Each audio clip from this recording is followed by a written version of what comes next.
நம பார்வதி பதையே. தென்னாடுடைய சிவனே போற்றி. சைவத்தின் மேற் சமயம் வேறு இல்லை, அதில் சிவமாம் சிவமாம் சிவமாம் தெய்வத்தின் மேல் தெய்வம் இல்லனும் நான் மறை செம்பொருள் வாய்மை வைத்த சீர் திருத்தேவாரமும் திருவாதகமும் உய்வை தரச் செய்த நால்வர் பொற்றாளியம் உயிர்த்துணை எம் உயிர்த்துணையே. நால்வர் பொற்றாளியம் உயிர்த்துணையே. திருத்தேவாரமும் திருவாசகமும் எம் உயிர்த்துணையே. திருத்தேவாரமும் திருவாசகமும் எம் உயிர்த்துணையே.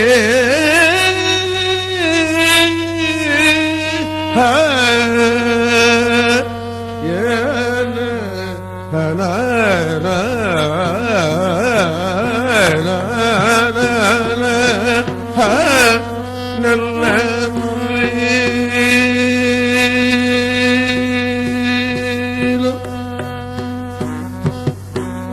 வெடியதம் குரு உமை புலமிகு கரியது.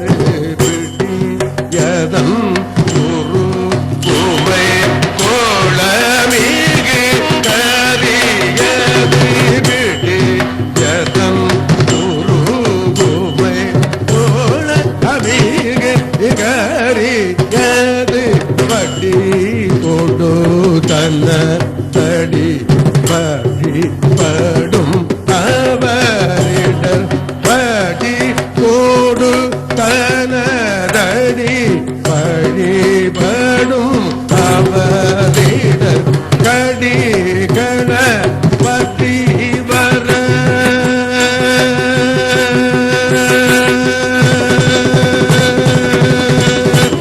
கடி கண பற்றி வர அருளிலாம் மிகு கொடை கடி கண பற்றி வர அருளிலாம் மிகு கொடை படி வீணர் பயில் பலி பல முறை தீரையே. கடி கண பற்றி வர அருளிலாம் மிகு கொடை படி வீணர் பயில் பலி பல முறை தீரையே. பிடியத நுறுக்குமை குளமிகு கரியது. பிடியத நுறுக்குமை குளமிகு கரியது. படி கொடு தனதடி வழிபடும் அவரிடர் கடி கண பதிவர அருளிலும் மிகு கொடை படிப்பினர் பயில் வலிவல முறை கடி கண பதிவர வடிவினர் வயல் வலிவல முறையினையே. கட்டி கண பத்தி வர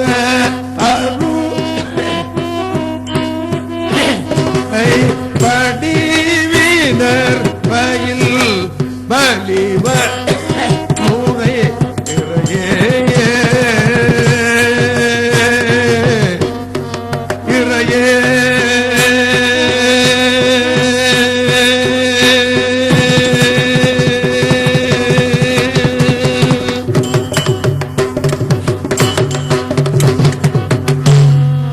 நல்ல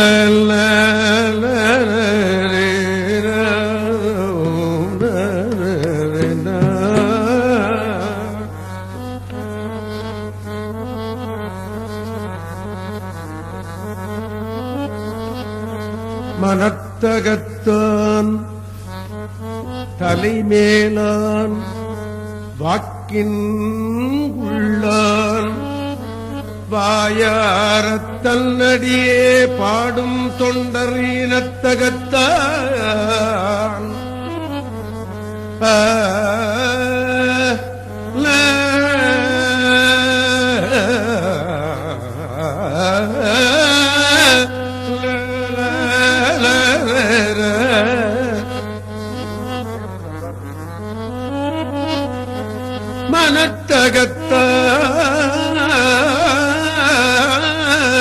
மனத்தகத்தான்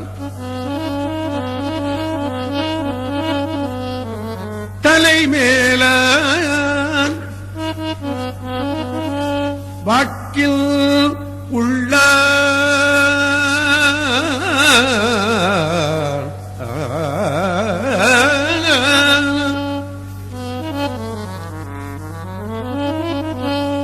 வாக்கில் உள்ள வாயார தன்னடியே பாடும் தொண்டர் இனத்தகத்தான்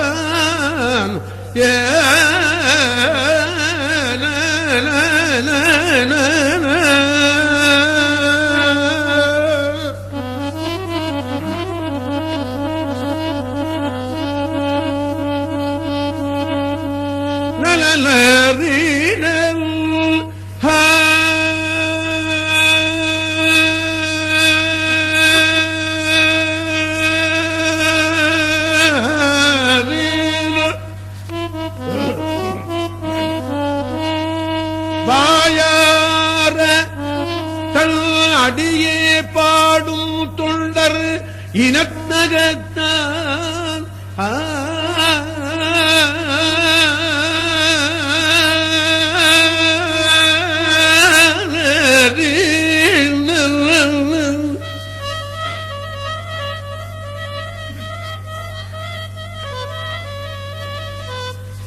பாடும் தொண்டர் இனத்தகத்தான் வாயார தன்னடியே பாடும் தொண்டர் இனத்தகத்தான் இமயவர்தம் சிரத்தின் மேலான் ஏழண்டத்து அப்பாலான் இப்பால் செம்பொன் புனத்தகத்தான்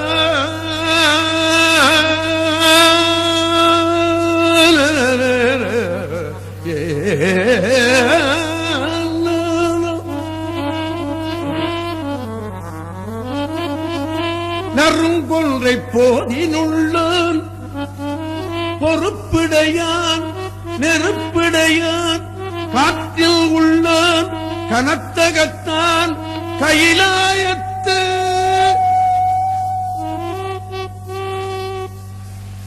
கைலாயத்து உச்சியுள்ளான்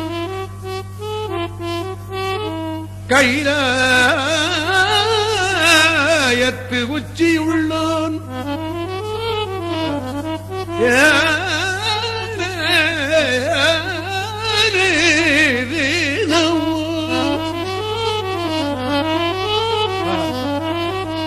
கைலாயத்து உச்சியுள்ளான் காலத்தியான்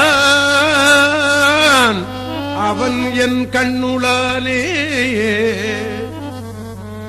காலத்தியான் காலத்தியான் மனத்தகத்தான் காலத்தியான் தலைமேலான் காலத்தியான் வாக்கில் உள்ளான் காலத்தியான் வாயாரத்தன் அடியே பாடும் தொண்டர் இனத்தகத்தான் காலத்தியான் இமயவர்தம் சிரத்தின் மேலான் காலத்தியான் ஏழண்டத்து அப்பாலான் இப்பாற் செம்பொன் புனத்தகத்தான் நறுங்கொன்றை போதினுள்ளான் பொறுப்பிடையான் நெருப்பிடையான் காற்றினுள்ளான் கனத்தகத்தான்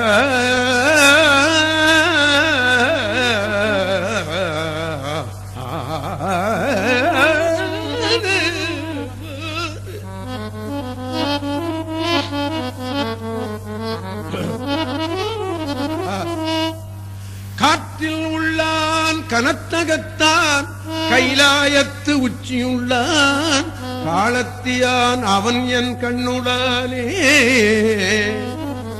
காலத்தியான் அவன் என் கண் உளானே என் கண்ணுளானே என் கண் உளானே பொருள் விளங்குதா என் கண்ணுளானே என்பது ஒன்று என் கண் உளானே என்கிட்டே இருக்கான்னு அர்த்தம்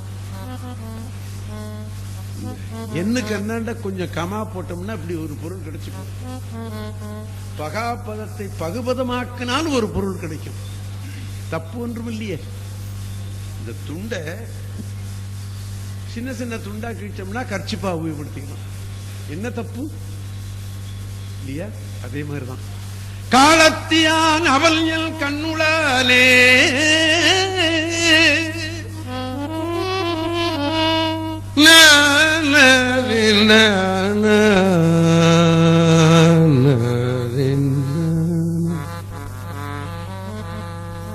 ஆட்டுவித்தால் ஆரொருவர் ஆடாதாரே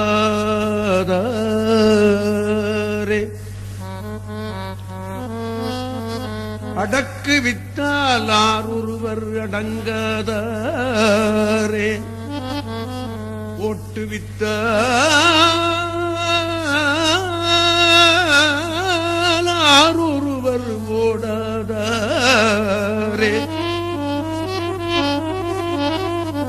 உருகுவித்தால் ஆரொருவர் உருகாதாரே பாட்டு வித்தால் ஆரொருவர் பாடாதாரே பணிவித்தால் ஆரொருவர் பணியாதாரே காட்டுவித்தால் ஆரொருவர் காணாதாரே காண்பாரார் கண்ணுதலாய் காட்டாக்காலே கண்ணுதலாய் காட்டாக்காலே கண்ணுதல் என்பது சிவனுக்கு உள்ள ஒரு பேர் நுதல் என்பது நெற்றி நெற்றியில கண்ண உடையவன் அர்த்தம் கண்ணுதல் என்பது சிவனுக்கு ஒரு திருநாமம் இல்லையா கண்ணுதலாய் காட்டாக்காலே அந்த கண்ணுதல் ஆட்டுவித்தா தான் நாம ஆட முடியும் ஆட்டுவித்தாலொருவர் ஆடாதரே ஆட்டுவித்தால் ஆரொருவர் ஆடாதரே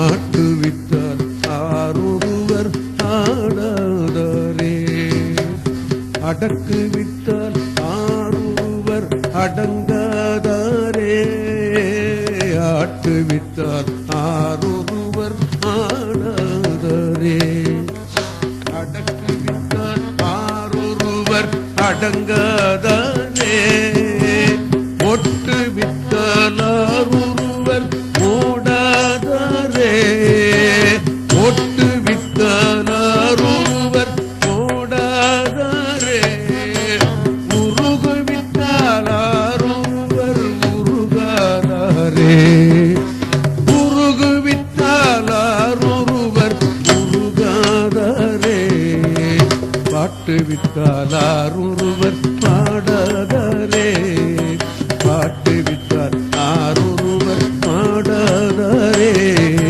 பணிவித்தால் ஆரொருவர் பணியாதாரே பாட்டு வித்தால் ஆரொருவர் பாடாதாரே பணிவித்தால் ஆரொருவர் பணியாதாரே காட்டு வித்தால் ஆரொருவர் காணாதாரே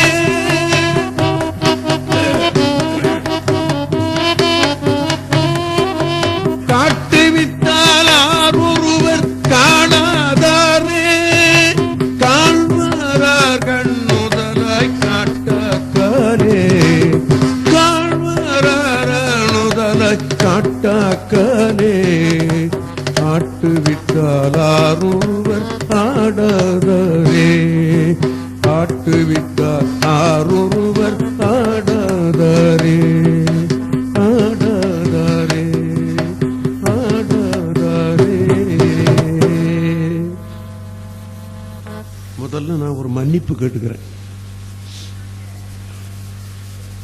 என்னுடைய படிப்பு முடிந்தது 1951.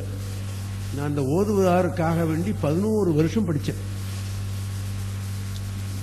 முதல்ல தேவாரம் படித்தேன், தருமபுரத்தில் ஒரு 6 வருஷம் படித்தேன். அதுக்காக ஒரு கோர்ஸ் இருக்குங்க. அதை பாடி பார்த்தேன். இது கர்நாடிக் மியூசிக் நல்லா படிச்சா தான் இதை பாட முடியும். தப்பு இல்லாம ஒரு ராகம் பாடினா தப்பு வரக்கூடாது. அதுல தப்பு வரக்கூடாது, ராகத்திலையும் தப்பு கூடாது, பாட்டிலையும் தப்பு வரக்கூடாது இல்லையா? எழுத்து சோரமா அது தியாகராஜ சொன்னாரு, ஜார சோர பஜன சேச்சித்தினா அப்படின்னு. சோரமாக நான் பஜனை செய்தேனா என்று பொருள். பாட்டை நான் தப்பா சொன்னேன்னா நடராஜ பெருமான் திருவடிக்கு போய் சேருமா? போய் சேராதுன்னு அர்த்தம். அதே மாதிரி ராகத்துல தப்பு வந்தாலும் போய் சேராது, பாட்டுல தப்பு வந்தாலும் போய் சேராதுன்னு அர்த்தம். அதுக்காக மறுபடியும் என்ன பண்ண, இந்த அண்ணாமலை யூனிவர்சிட்டியில ஒரு 4 வருஷம் கோர்ஸ் பாஸ் பண்ணேன். அதெல்லாம் எனக்கு முடியறதுக்கு நான் 1951 தான் முடிஞ்சது. மகா புண்ணியவான் இந்த சீபா தேவார பாடசாலையில பழனிப்ப முதலியார்னு ஒருத்தர் இருந்தார். அவர் தான் எனக்கு 4 வருஷம் சோறு போட்டார். 4 வருஷம் சோறு போடும் போது என்ன சொன்னார், 3 வேளை சாப்பாடு போடுறேன், சாப்பிட்டுக்கோ, ஆனா நீ 1 வருஷமாவது ஃபெயில் ஆயிட்டீங்கன்னா உனக்கு போட மாட்டேன்ட்டு.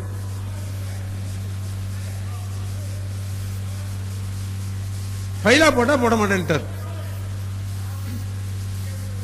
சரி, அது வேற ஏதோ பிரச்சனை நினைக்கிறேன், நமக்கு சொந்தம் இல்லை. ஆக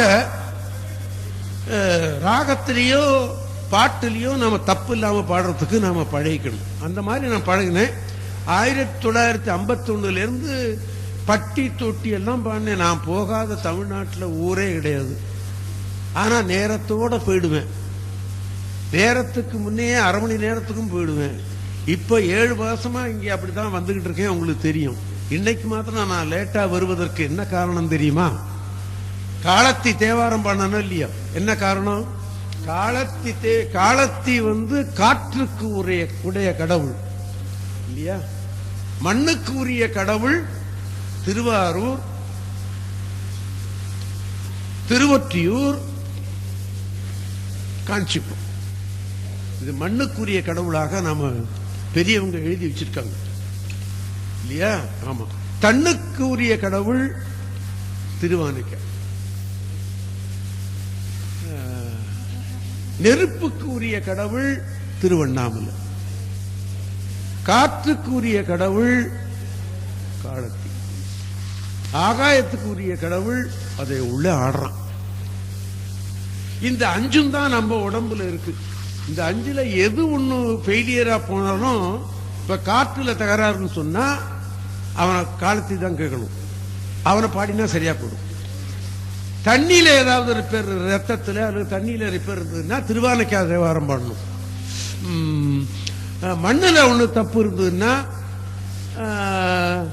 காஞ்சிபுரம், திருவொற்றியூர். இதுல 3ல எது ஒஸ்தின்னு சொன்னா திருவாரூர் தான் என்று சொல்லுகிறார்கள்.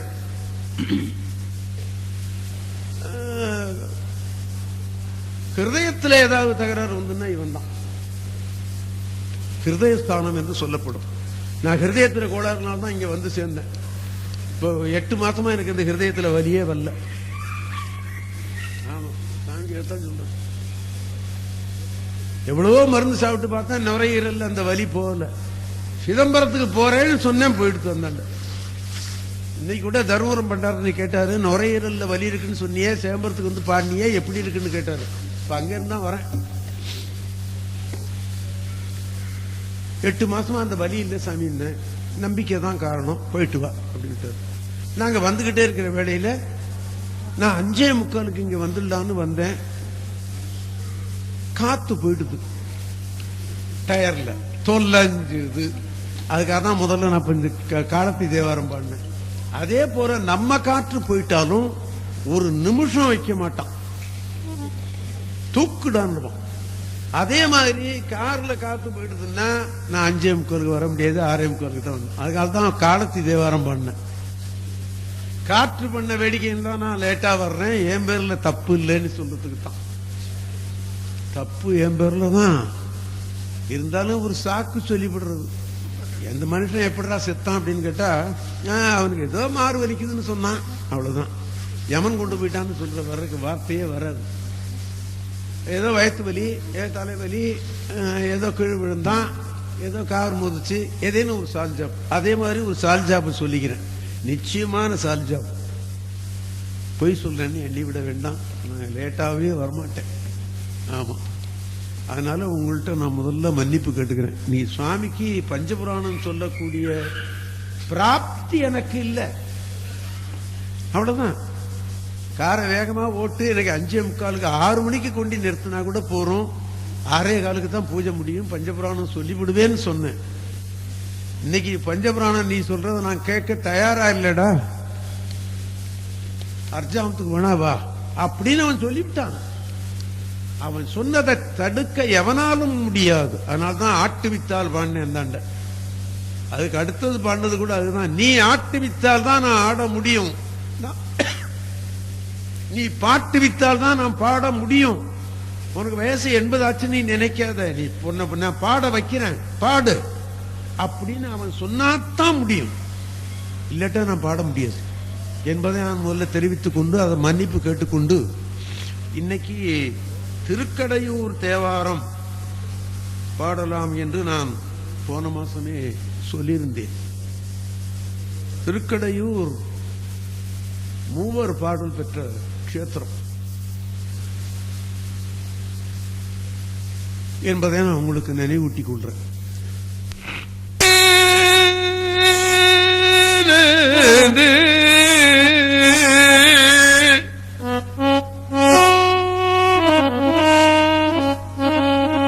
கடையுடையானும்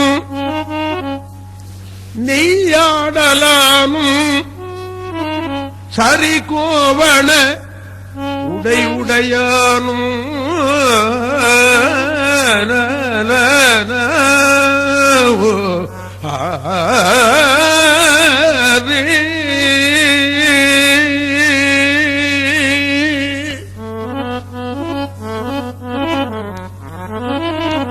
கடையுடையானும் நெய்யாடலானும்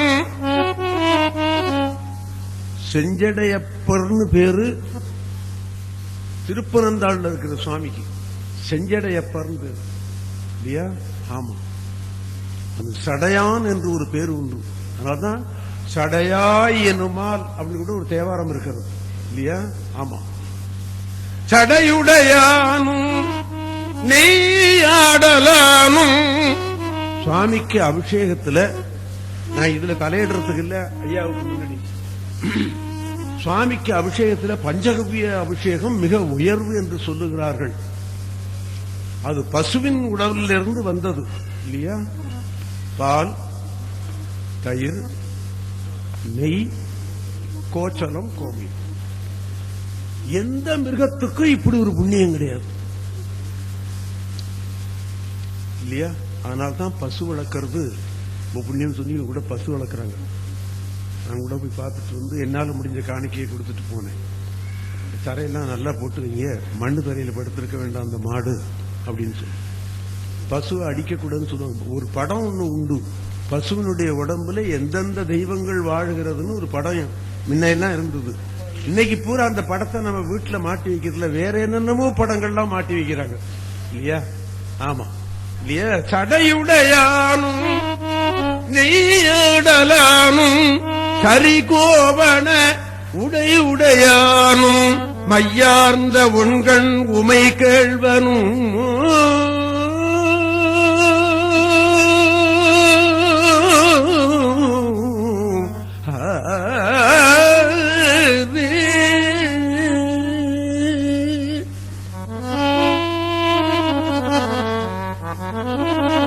மையார்ந்த உண்கள் உமை கேள்வனும் கடையுடை நல்லடு மாடம் ஓங்கும்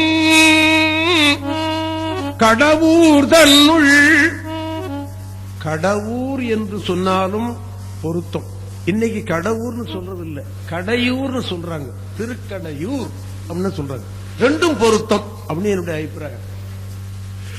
ஒன்னு அமிர்த கடம் அங்க இருந்ததுனால கடவுர், கடவுர் அமிர்த கடம், அமிர்த கடேஸ்வரர் பேர் சுவாமிக்கு. கடையூர் என்பது மார்க்கண்டேய முனிவர் கடைசியா வழிபட்ட தலம் அது. கடைசியா எங்கெங்கயோ வழிபட்டு கடைசியில அங்க வந்து சேர்ந்துதான் அவருக்காக காலனை உதைத்தான் என்பது வரலாறு நமக்கு தெரியும் இல்லையா? அதனால ரெண்டும் பொருத்தம் அந்த ஊருக்கு. கடையுடை நல்லெடுமாடம் ஓங்கும் கடவுர் தன்னுள் விடை உடை அண்ணலும் விரட்டானத்தரம் நல்லனே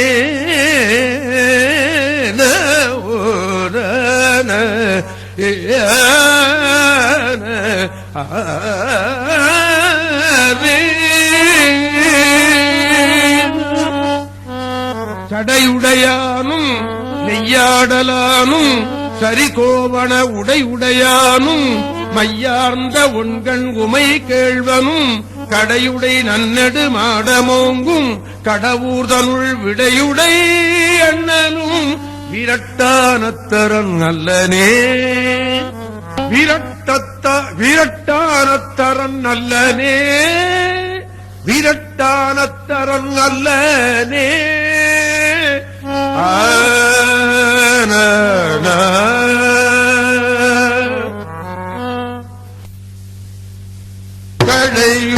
கடையுடையானும் நெய்யாடலானும் சரிகோவண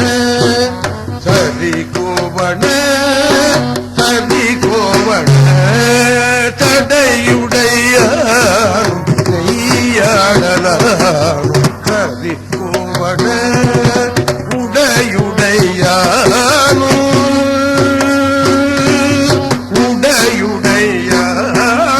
மையார்ந்த உள்கள் உமை கேள்வனும் உடையுடையானும் மையார்ந்த உள்கள் உமை கேள்வனும் கடையுடை நன்னேடு ஆடும் ஓங்கும் கடவுர் தனுள் கடையுடை நல்லேடு மாடம் ஓகும் கடவுர் தருள் விடையுடை அண்ணலும் வீரட்டனதல் அல்லனே விடையுடை அண்ணலும் வீரட்டனதல் நல்லனே நல்லனே நல்லனே அல்லனே.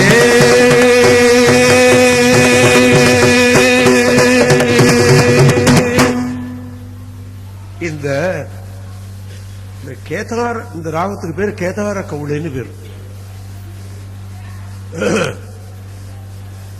திருநாவுக்கரசர் இந்த ராகத்தை தான் மிக முக்கியமா கையெடுத்துக்கிட்டார். ஏன் அப்படின்னு கேட்டா, அவரை கல்லில கட்டி கடல்ல போட்டான்கள். போட்டவன் யாரு? கொல்லாமை கொல்லாமை கொல்லாமைன்னு சொல்லிடுறவனே இவர் திருநாவுக்கரசரை தூக்கி கொண்டு போட்டான். எவ்வளவு பெரிய பாபம் பார்த்தீங்களா? தான் பெற்றெடுத்த குழந்தையை கொல்லுவதற்கு இவனுக்கு உரிமை கிடையாது. இப்போ ஆனா பெண்ணான்னு பாக்கிறதுக்கு கூட உரிமை கிடையாது. இப்போ பாத்துக்கிட்டு இருந்தாங்களா இல்லையா? ஆனா பெண்ணா அப்படின்னு அது கூட பாக்கிறது இப்ப கவர்மெண்ட் குற்றம் அப்படின்னு வந்து இல்லையா? ஆமா. இப்ப திருநாவுக்கரசரை கல்லுல கட்டி போட்டான். தூரத்தில் இருக்கிற கைலையம் பெருமான கூப்பிடுறதுக்கு என்ன ராகம் தேவை? கேதார கவுளைங்கிறது மேலேயே பறக்கும், கருடன் மாதிரி. கருடன் கண்ணுக்கு எட்டாத தூரத்தில் பறக்கும், காக்கா பறக்க முடியாது. இந்த காக்கா அதோட அந்த கருடனோட சிலது பறந்துரும். ரக்க தாங்க முடியாம பொத்துன்னு கீழே விழுந்துரும். இங்க ஒரு மாட்டுக்கார வயல் நிற்பான், அதை கல்லால் அடிச்சு கொண்டு போடுவோம் இல்லையா? கருடன் இல்லாத உயரத்துல பறக்கக்கூடும். அந்த மாதிரி ராகம் தான் அந்த கேதார கவுளை. அந்த ராகத்தை தான் தேர்ந்தெடுத்தார் அவர். சொற்றுணை வேதியன் ஜோதிவானவன் பொற்றுணை திருந்தடி பொருந்த கைதொட கற்றுணை பூட்டி ஓர் கடலிற் பாய்ச்சினும் நற்றுணையாவது நமச்சிவாயவே. நடராஜா காதுல போய் விழணும்ல, இந்த சுதியில சொன்னாதான் அவன் காதுல போய் விழும். அப்படி எடுத்துக்கிட்டார். அதே மாதிரி இது தேவாரத்தில் வர்ற ராக நுணுக்கங்கள்னு நான் ஒரு கட்டுரை எழுதியிருக்கிறேன். அதுல இப்படி எழுதியிருக்கிறேன். அதே மாதிரி திருஞான சம்பந்த திருவாவடுதுறைக்கு போனார். அவங்க தகப்பனார் யாகம் செய்வதற்கு பொருள் வேணும்னு கேட்டார். என்ன போல அவர் சாதாரணமா ஒரு பாட்டுக்காரனா இருந்திருந்தால் பாடி பாடி இந்த பணத்தை ஏதாவது மடியில வச்சிருந்திருப்பான், இந்த பாட்டு எடுத்து கொடுத்திருப்பான். அவர் அருளையே நாடி கொண்டு போனார். கையில பணம் கிடையாது. நேரா கோயிலுக்கு அப்பாவை அழைச்சிட்டு போய் ஒரு பதியம் பண்ணார். அது கேதார கவுளை. கோயில்ல போய் பாடினார் என்பது மாத்திரம் இல்ல, திட்டவட்டமா தெய்வ சேக்கிழார் பெருமான் எந்த இடத்துல நின்று பாடினார்னு எழுதுறார்.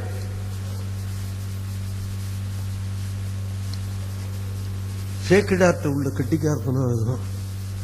இல்லாட்டினா பெரும்புலவர்கள் எல்லாம் மயங்குவார்களா அவர்கிட்ட?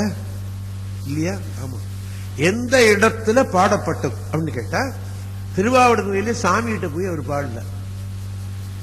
வெளியில இருக்கிற நந்தியம்பெருமானுக்கு அந்தாண்ட இருக்கிற பலிபீடத்துக்கு என்னமோ லிங்கம்னு பேரு சார். பலிபீடத்துக்கு என்ன லிங்கம் பேரு? பத்மலிங்கம்னு பேரு. ஆமா, பத்மலிங்கம் தானே.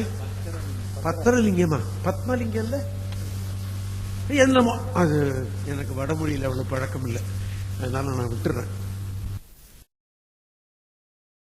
இல்லையா? ஆமா. எந்த இடத்துல பாடப்பட்டது அப்படின்னு கேட்டா, திருவாவடுதுறையில சாமி கிட்ட போய் அவர் பாடல.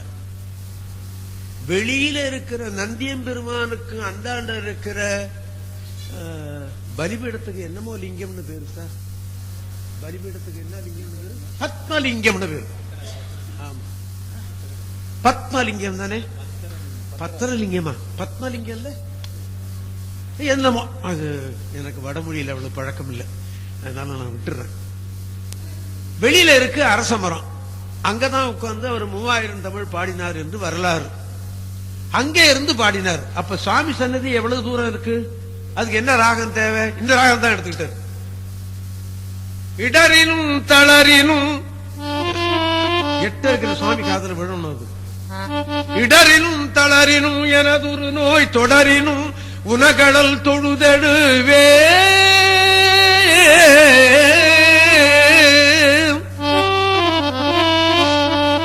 கடல்தனில் அமுதொடு கலந்த நஞ்சை மிடரினில் அடக்கிய வேதியனே இதுவோ எம்மையாளுமாறு. இப்ப கேதார கவுட ராகத்தை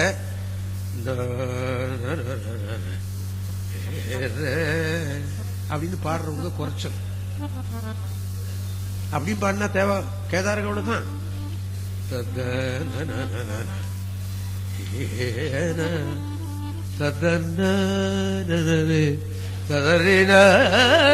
அப்படிதான் போகணும். ஆனா எடுத்த உடனே கேதார கவுட என்ன அப்படின்னு ஆரம்பிச்சிருவாங்க. அந்த ராகம் அப்படித்தான் ஆரம்பிக்கணும்னு பழக்கத்தில் இருக்கு. கடல் தனில் அமுதொடு கலந்த நஞ்சை மிடரினில் அடக்கிய வேதியனே இதுவோ எம்மையாளுமாறு ஈவதொன்ற மக்கில்லையேல் அதுவோ உனது இன்னருள் ஆவடு துறை ஹரனே. இந்த மத்தியமும் மிக முக்கியம். ஆமா, நான் ஒரு நாள் ஒரு 60 வருஷத்துக்கு முந்தின்னு நினைக்கிறேன், சீர்காழியிலிருந்து திரு ஆச்சாள்புரத்துக்கு போறேன் பாடுறதுக்கு. காலையில பாடணும். சீர்காழியிலிருந்து வண்டி கட்டிட்டு போனேன். இரவு 12 மணி இருக்கும். அங்க ஒரு களத்து மோட்டில் ஒரு தெருக்கூத்து நடந்துகிட்டு இருந்தது. லோகிதாசனை இறந்து போயிட்டான். அந்த மருத்துவரை எழுதிக்கிட்டு இருக்கிற நேரம் இந்த கேதார கவுளை.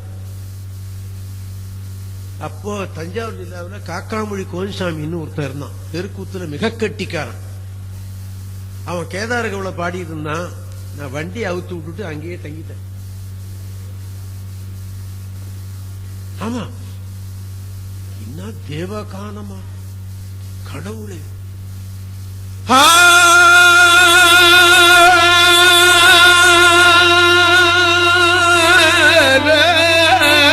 இப்படியே நிக்கிறான் அவன். கேட்கறதுக்கு தேவகானமா வண்டி அவுத்து விட்டு அங்கேயே இருந்துவிட்டு அப்புறம் கேட்டுவிட்டு தான் போனேன். அப்படி ஒரு கேதார கவுளத்துல இந்த அற்புதமான பதிகம் இந்த திருக்கடையூருக்கு கிடைத்திருக்கிறது. திருஞான சம்பந்தர் பாடிய தேவாரம். அடுத்தது அப்பர் தேவாரம் 2 ஒன்று நாம் சிந்தனை செய்து பார்ப்போம்.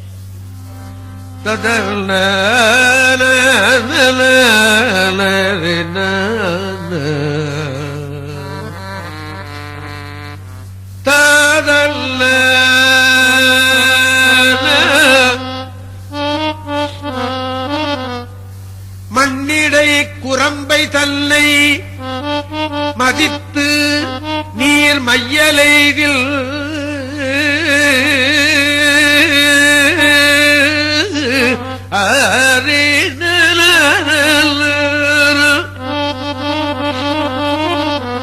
மண்ணிடை குரம்பை தன்னை மதித்து நீ மையலைதில் விண்ணிடை தருமராதல் வேண்டினால் விலக்குவார்.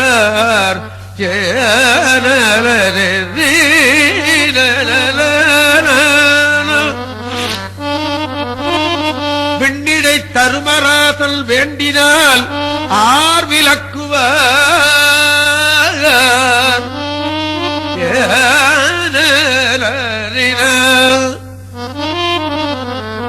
ததாரின நலன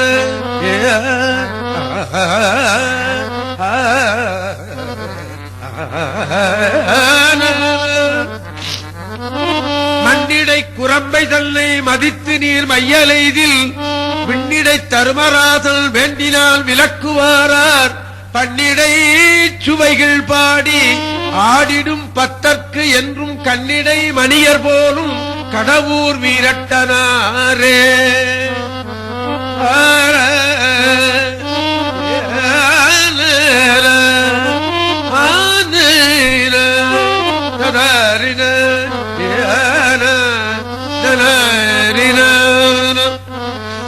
என்ன பொருள்? இந்த மண்ணுலகத்துல இந்த உடம்ப நம்பி நீ கடவுளை கூட நம்பாம இந்த உடம்ப செய்தொழிலே கடவுள்னு சில பேர் எழுதி வைப்பான். பாத்துறீங்களா? தொழில் போயிட்டுதுன்னா கடவுள் போயிட்டான்னு அர்த்தமா? தொழில் வடிவமாக இருக்கிற கடவுள் தான் ரைட்டு இல்லையா? ஆமா. இந்த குரம்பை உடம்பை நம்பி நீ இருந்தின்னா என்னைக்கோ ஒரு நாளைக்கு யமராசன் வருவான். யார் தடுப்பா? யாராவது தடுக்க முடியுமா? யமனுக்கு தர்மராசன் ஒண்ணு பேர் உண்டு இல்லையா? ஆமா. அவன் பூசை பண்ணதுதான் தர்மபுரம். மாயத்துக்கு பக்கத்தில் இருக்கிற ஆதீனம் இருக்கிற தர்மபுரம், அது யம தர்மபுரம் பூஜை பண்ணது தர்மபுரம். காரைக்கால் ஒரு தர்மபுரம் இருக்கிறது இல்லையா? அது பஞ்ச பாண்டவர்ல வருகிற தர்மன் இருக்காரு இல்லையா, பெரியவர், அவர் பூசத்தை பண்ணதனும் அது உங்களுக்கு தெரியும். உங்களுக்கு தெரியாத ஒன்றை நான் சொல்லிவிட்டேன் என்று நான் எண்ணவே மாட்டேன். என்னை விட கேட்கிறவர்கள் தான் மகா புத்தாலின்னு என்னுடைய அபிப்பிராயம். நிச்சயமாக சாமி கிட்ட போய் நான் சொல்லலாமா? டேய் சத்தாம் போடா, உனக்கு தெரியும், இதுதான் குன்றத்தூர்ல என்ன வந்தியா அவன் சொல்லிவிடுவார் இல்லையா? ஆமா. அவன் வந்தான்னா அவன் தர்மத்தோடு வருவான், நேரத்தோடு வருவான். அத நக்கீரர் சொல்லுவார், கணக்கிட்டு கொண்டிருந்து வரும் காலனார் அப்படின்பார். இந்த கணக்குல தவறவே மாட்டான், நடக்காது அவன்கிட்ட. அதனால தர்மராசன் அவனுக்கு பேரு. விண்ணிடை தர்மராசல் வேண்டினால் ஆர் விலக்குவார். இந்த பாட்டிலேயே பொருளும் இருக்கு, அர்த்தமும் இருக்கு, விடையும் இருக்கு. எங்க ஆசிரியர் சொல்லுவாரு, ஒரு பாட்டை நீ சொன்னா அந்த பாட்டுக்கு பொருள் விளங்கலன்னா அந்த புஸ்தகத்தை அப்படி கீழே வச்சுட்டு ஒரு கும்பிடு போடு, உனக்கு பொருள் விளங்கி போயிடும் சொல்லுவார். ஆமா. இந்த பாட்டிலே அதுக்கு யார் விளக்குவார் அப்படின்னு கேட்டாரா, கடவுர் வீரட்டனாரே விளக்குவார் என்பதும் பொருள். யம பயத்தை நீக்கிறவன் கடவுள், கடவுள்ல இருக்கிற கடவுள் தான். மார்க்கண்டேய முனிவருக்காக அவன் வந்தான் இல்லையா? மார்க்கண்டேய முனிவரை பத்தி கொஞ்சம் நான் உங்களுக்கு நினைவூட்டுறேன். மிருகண்ட மகரிஷி என்னுடைய புத்திரன் மார்க்கண்டேயர். மிருகண்டூயர் என்று வடமொழியில் இருக்கிறது இல்லையா? என்ன பொருள் அப்படின்னு கேட்டா, இவர் பிள்ளை வேணும்னு தவம் பண்ணார் அந்த காலத்துல. இப்ப பிள்ளை வேணும்னு தவம் பண்ண வேண்டிய தேவையே இல்லை. இன்னைக்கு அந்த சுவையை ஏற்படுத்துவதற்கு நம்ம நாட்டில் இன்னைக்கு பல வகைகள் இருக்கிறது இல்லையா? ஆமா, சினிமா, டிவி, இதெல்லாம் அந்த வகையை நல்லா வளர்க்கறதுக்கு வகை செய்கிறது. சரி, விட்டுற. அவர் குழந்தை இல்லைன்னு போய் தவம் பண்ணினார். இவர் மரம் மாதிரி ஆயிட்டார். அப்படியே உட்கார்ந்தவர், அந்த சிவனை நினைத்து இந்த தவத்தில் உட்கார்ந்தவர் தான் கையாடல, காடல, கண் விழிக்கல, கால் மாத்தி போடல, தண்ணி குடிக்கல, அப்படியே உட்கார்ந்து இருந்தார். இந்த மிருகங்கள்லாம் என்ன பண்ணும், இப்ப தலையில அப்படி அதுக்கு அரிச்சதுன்னா தன்னுடைய காலில் அப்படி சொரிஞ்சு விடும். காதுல அரிச்சதுன்னா கால்னால சொரிஞ்சு விடும். நடு வவுத்துல அதுக்கு சொரிஞ்சு வந்ததுன்னா, அரிப்பு வந்ததுன்னா என்ன பண்ணும், இங்கேயாவது செவுத்துல அல்லது மரத்துல பிடிவிடு உராயும். கூட நாம கூட நடு முதுகுல ஒரு அரிப்பு வந்ததுன்னா நம்ம மேஜை மேல இருக்கிற ஸ்கேல்னால அப்படியே சொரியும் இல்லையா? ஆமா, ஸ்கேல் இல்லைன்னா பக்கத்துல ஒரு செவுத்துல போய் எப்படி. அந்த மிருகங்களுக்கு இந்த நடுவத்துல ஒரு அரிப்பு வந்ததுன்னா அந்த மரத்துல தேய்க்கும். இது ஒரு மரம்னு தேய்ச்சிட்டு போய் அதுல தேய்ச்சுது. யார் மேல?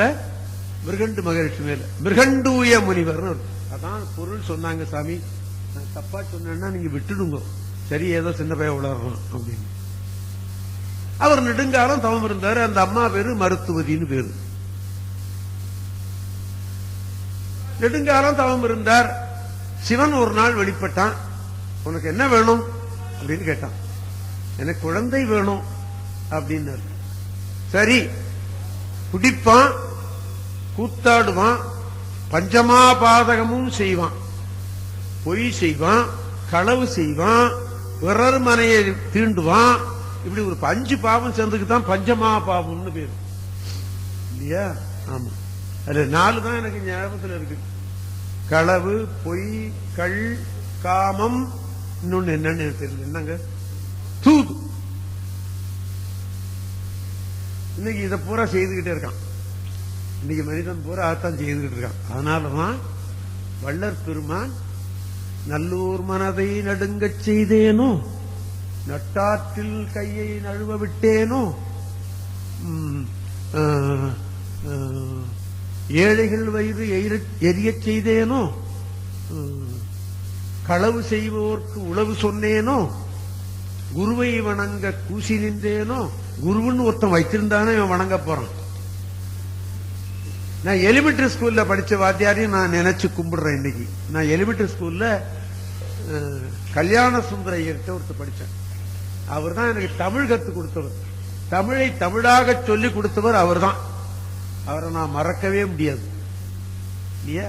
குருவை வணங்க கூசி நின்றேனோ, குருவுக்கு காணிக்கை கொடுக்க மறந்தேனோ, மண்ணோரம் பேசி வாழ்வழித்தேனோ, கல்லையும் நெல்லையும் கலந்து விட்டேனோ. வள்ளற் பெருமானுடைய வாக்கு. அப்ப இருந்தவன் வள்ளற் பெருமான் 1823 பிறந்தவர். 1700 சில்லறையிலேயே நம்ம அவர் சித்தி ஆயிட்டார். 50 வயசு நம்ம தான் இருந்தாங்க இல்லையா? ஆமா, பிறந்த தேதி, பிறந்த மாதம், வருஷம் எனக்கு நல்லா நினைவில் இருக்கு. நான் 1923 அவர் 1823 அவர். அதனால அது நல்ல ஞாபகம் இருக்கு. சித்தி அடைந்த வருஷம் எனக்கு நினைவில் இல்லை. இந்த பஞ்சமா பாதகம் பண்றேன், அந்த மாதிரி ஒரு பிள்ளை கொடுக்கிறேன், அவன் 100 வயசு இருப்பான். இந்த பிள்ளை அவனுக்கு கொடுக்கிறேன், வாங்கிக்கிறியான்னு கேட்டான் பரமசிவம் மிருகண்டு மகரிஷி. ஐயையோ சாமி, நான் பிள்ளையே இல்லாம இருந்தாலும் இருக்கிறேன், இந்த மாதிரி பிள்ளை எனக்கு வேண்டான்னு. இப்ப நான் என்ன சொல்லிப்பேன் தெரியுமா? ரைட், அவனையே கொடு, அவன் தான் இன்னே லாயக்கு அப்படின்னு நான் சொல்லியிருப்பேன். மிருகண்டு மகரிஷி மாண்டவன் வேண்டியில. சரி, உனக்கு இன்னொரு பிள்ளை தரேன், 16 வயசு தான் இருப்பான், சகலாகமங்களையும் உணர்ந்துருவான், சகல வேதங்களையும் உணர்ந்துருவான். தர்மஷ்டன், தர்மப்படி நடப்பான். பஞ்சாட்சரத்தை ஓதுவான், சிவபூசை பண்ணுவான், அனுஷ்டானங்கள் தவறாமல் செய்வான், நித்திய கர்மானுஷ்டானங்களை தவறாமல் செய்வான். அப்படி ஒரு பிள்ளை தருமே. அவன் 16 வயசு தான் இருப்பான். இது வேணுமா நான் கொடுத்துட்டான்.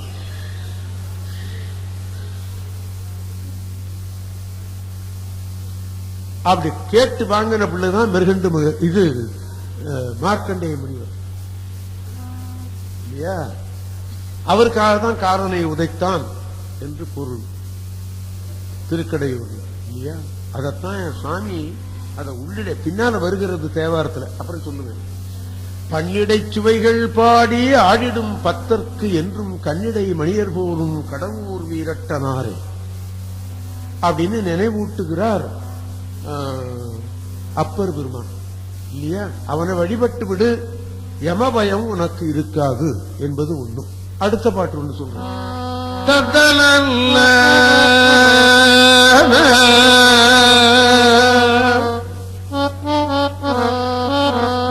பெரும்புலர் காலை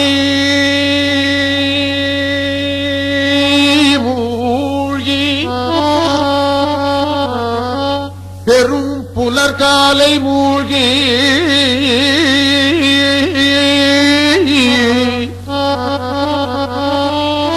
காலை மூழ்கி புலர்காலை மூழ்கி பெரும் புலர்காலை மூழ்கி. காலை என்பது 6 மணி, புலர்காலை என்பது 5 மணி, பெரும்புலர் காலை என்பது 4 மணி. 4 மணிக்கு எடுத்து பச்சை தண்ணியில குளி. இந்த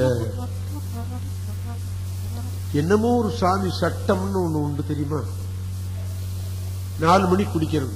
அவங்க வைத்தியமே பண்ணிக்க மாட்டாங்க. என்ன சாமி அது? ரெட்டிப்பட்டி சாமி. ரெட்டிப்பட்டி சாமின்னு ரெட்டிப்பட்டி சாமி சட்டம்னு ஒரு புத்தகம் இருக்கிறது. உங்களுக்கு தெரியும் நினைக்கிறேன். அந்த சட்டத்துல என்ன சொல்லப்படுகிறது? 4 மணிக்கு எந்திரிச்சு நீ தண்ணியில குளிச்சு கொடு. பச்சை தண்ணியில, வெந்நீர் அல்ல. அந்த தண்ணீர் பூமியோட இருக்கணும். கிணத்து தண்ணி அல்லது ஆற்று தண்ணி, குளத்து தண்ணி, அதுல இருந்தா நீ குளிக்கணும் அப்படின்னு இந்த சட்டம் அப்படிதான் இருக்கிறது. அவங்க மருந்து இருந்து சாப்பிட மாட்டாங்க. மகாத்மா காந்தி சுயசரிதை ஒன்று எழுதுகிறார், சத்திய சோதனைன்னு அதுக்கு பேர். அதுல ஜுரம் வந்தவனுக்கு தன்னுடைய பிள்ளைக்கு துப்புட்டிய தண்ணியில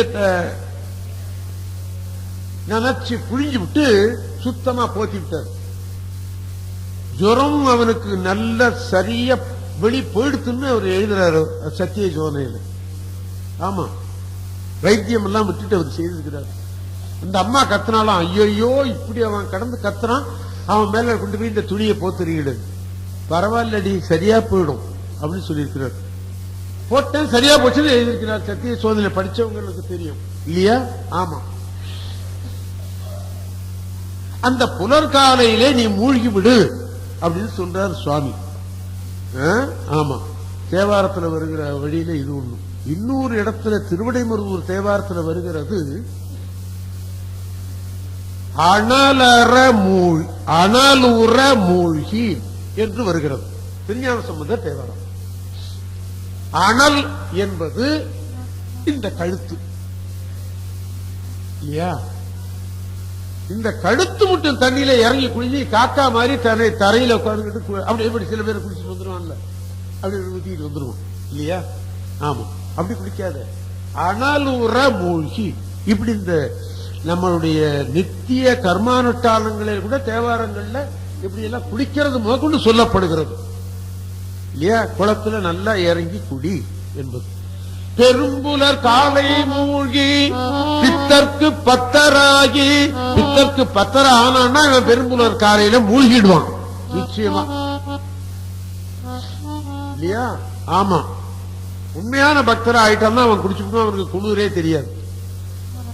பெரும்புலர் காலை மூழ்கி பித்தர்க்கு பத்தராகி அரும்பொடு மலர்கள் கொண்டு அங்கு ஆர்வத்தை உள்ளே வைத்து. அரும்பொடு மலர் என்ன? மலரும் இல்ல, மலராத நேரம் விடிய காலம் 4 மணிக்கு. அப்போ பறிச்சுக்கிட்டு அந்த பூவை அத நாவுக்கரசர் மற்றொரு இடத்துல சொல்லுவார்.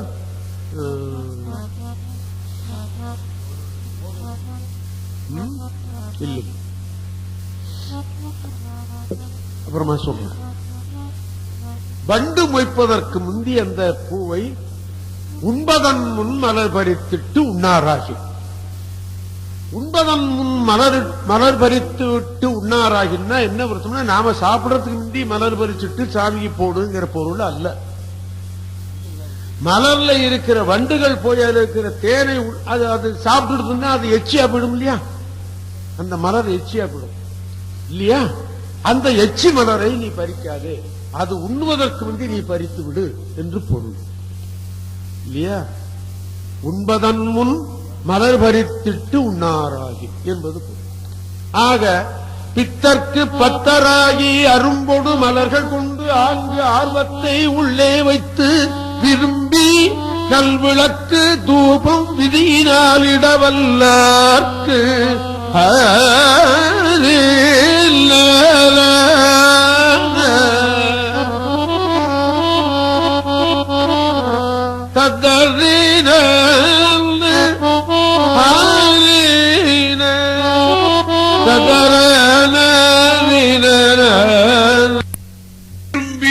விளக்கு தூபம் விதியினால் இடவல்லார்க்கு கரும்பினிற் கட்டி போல்வார் கடவுர் வீரட்டனாரே.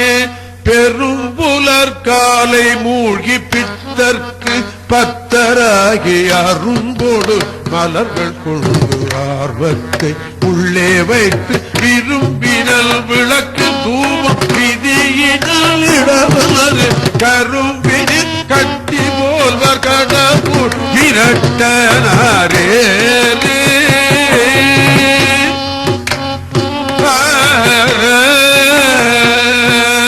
கரும்பினில் கட்டி போல்வர் கடவுர் வீரட்டனாரே. கரும்பினில் கட்டி போல்வர் கடவுர் வீரட்டனாரே. கரும்பினில் கட்டி போல்வர்.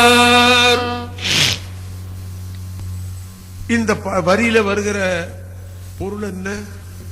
அவன் விளக்கேற்றி வைத்து அவனை நீ வழிபட்டு விடு, அவன் விளக்கேற்றி தூபம் போட்டு அவனை வழிபட்டு விடு என்பது போட்டு அவனை வழி. சுவாமி மற்றொரு இடத்துல நாவுக்கரசர் சொல்லுவார், சுவாமி விளக்கினால் பெற்ற இன்பம் சொல்லுவார், விளக்கினில் பதிற்றி ஆகும்.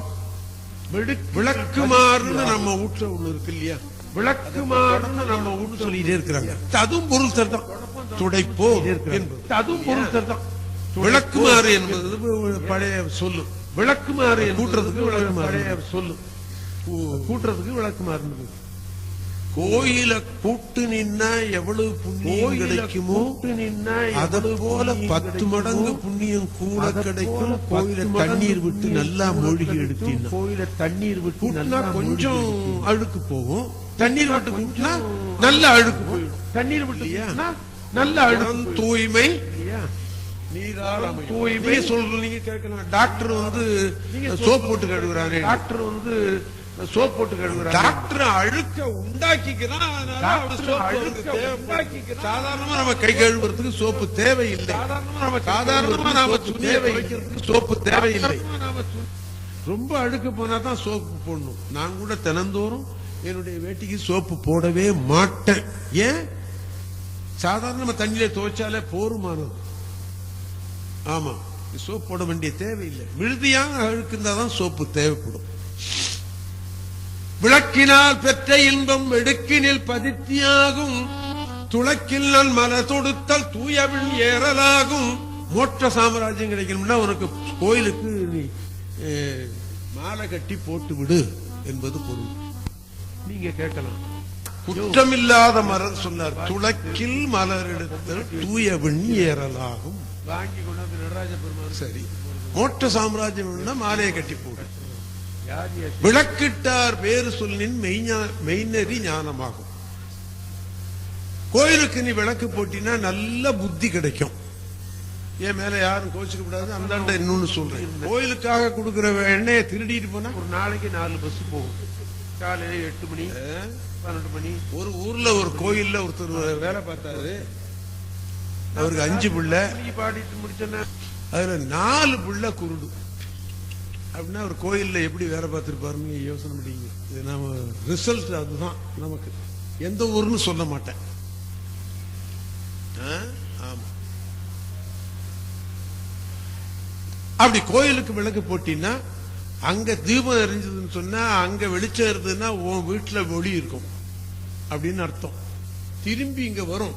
பந்து செவுத்துல அடிச்சா நம்மள்டே வந்து சேர்ந்தும். நீ எதை கொடுத்தியோ அது வரும். அது வாரியார் சாமி ஒண்ணு சொல்லுவார். பூமியை நோண்டி விட்டு ஒரு பரங்கி விதை நீ ஊன்ற, அது கொடியாகுது. ஒரு காயா காய்க்குது, 1 காய்க்குது, 10 காய்க்குது, 100 காய்க்குது, 1000 கூட காய்ச்சி விடுவோம் சிலது இல்லையா? அந்த மாதிரி நீ சாமிக்கு 1 பைசா போட்டீங்கன்னா உன் வீட்டுல 10 பைசா வரும்டா அப்படின்பாரு. அந்த மாதிரி கோயிலுக்கு அப்படி விளக்கு போட்டோம்னா நம்ம வீட்டுல விளக்கு எரியும். ஆமா, இன்னொன்னு அந்தாண்ட சொல்றாரு. இந்த 3 வரியிலேயும் ரிசல்ட் பின்னால வருது, கர்மா முன்னாடி வருது, ரிசல்ட் பின்னால வருது. பின்னால சொல்ல போற வரிக்கு ரிசல்ட் முன்னாடியே வந்துடுது. பரீட்சை எழுதாததுக்கு முந்தையே ரிசல்ட் வந்துடுது.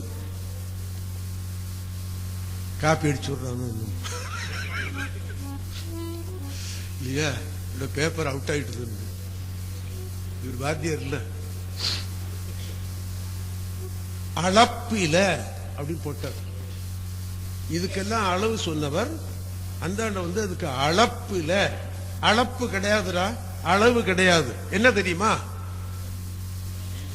அளப்பில கீதம் சொன்னார்க்கு அடிகள் தாம் அருளுமாறு. நீ கோயிலுக்கு போய் சுவாமிக்கு காணிக்கையா நீ பாடிவிட்டினா அவன் கொடுக்கிற அருளுக்கு அளவே கிடையாதுன்ட்டார்.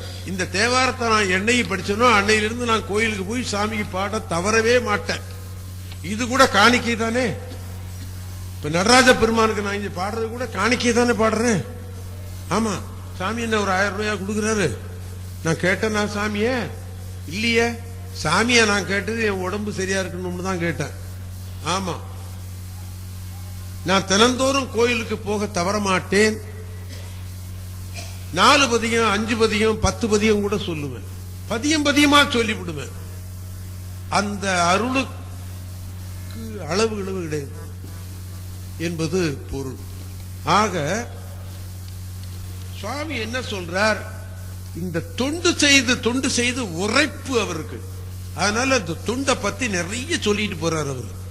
ஆக பெரும்புலர் காலை பித்தத்து பத்தராகி அரும்பொடு மலர்கள் கொண்டு ஆங்கு ஆர்வத்தை உள்ளே வைத்து விரும்பி நல் விளக்கு தூபம்.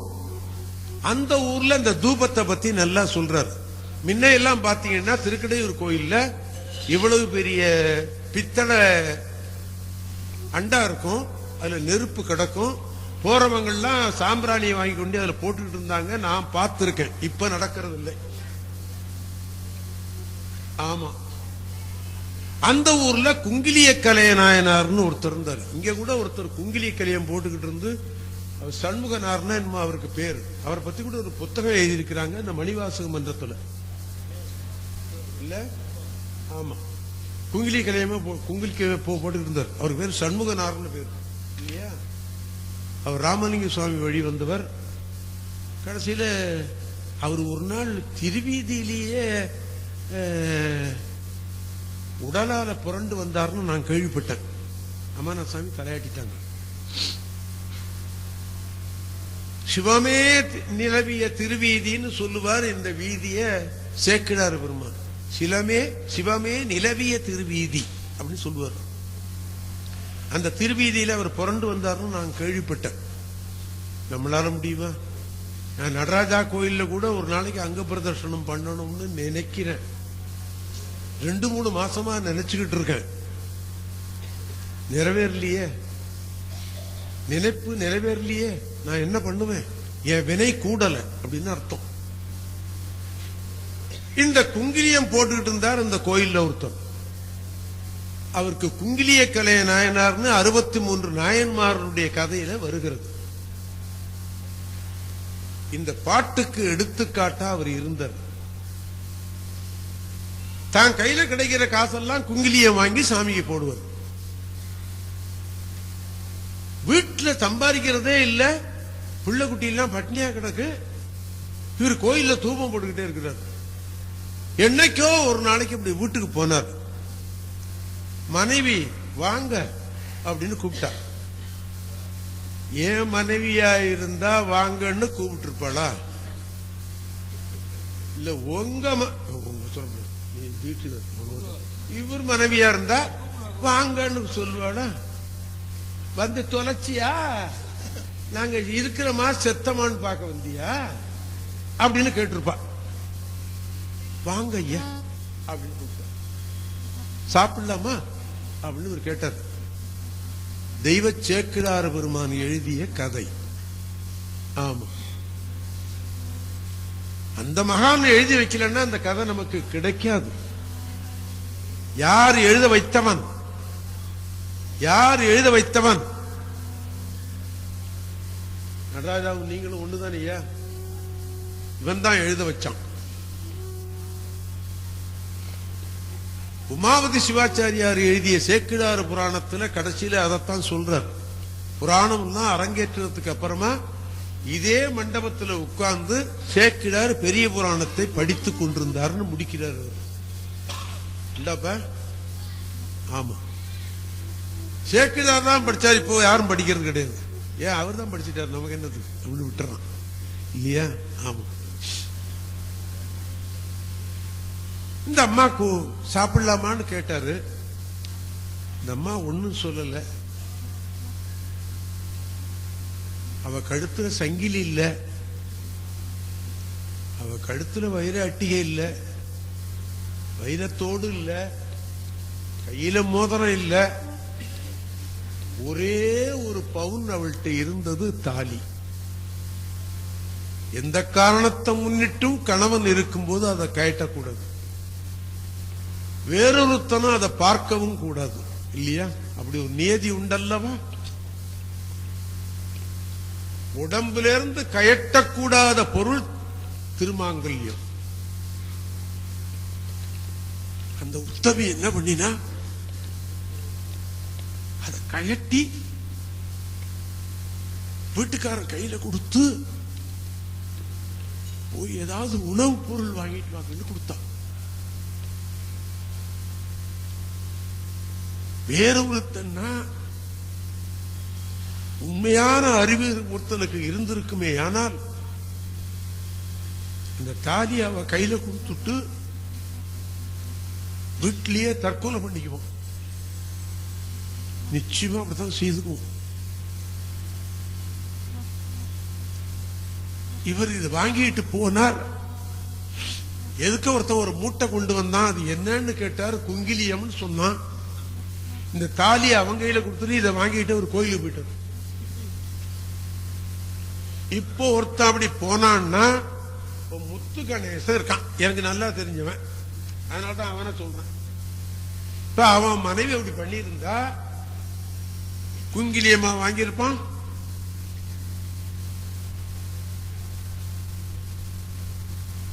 அவர் முத்து கணேசன் நான் கூட நீங்க கூட செய்திருக்க மாட்டீங்க. குங்கிலியத்தை வாங்கிட்டு போனார் கோயிலுக்கு. அது தீர்ற வரைக்கும் போட்டுக்கிட்டே இருந்தார். அலுப்பு வந்தது, படுத்து தூங்கிட்டார். பட்னி. குங்கிலியம் முடிகிற வரைக்கும் போட்டு பார்த்தோம்னு எண்ணப்பட்டார்.